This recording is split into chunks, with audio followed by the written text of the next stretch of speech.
কারো কারো কাছে মনে হতে পারে 70 বছরের দাদিমা, আসলে তা না। আসলে উঁচু খাড়া পাহাড়ে উঠতে গেলে এভাবে লাঠি হাত দিয়েই যেতে হয়,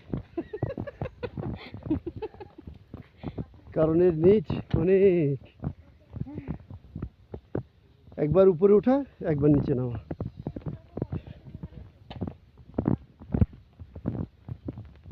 কষ্ট করলে তো কেষ্ট মিলবেই।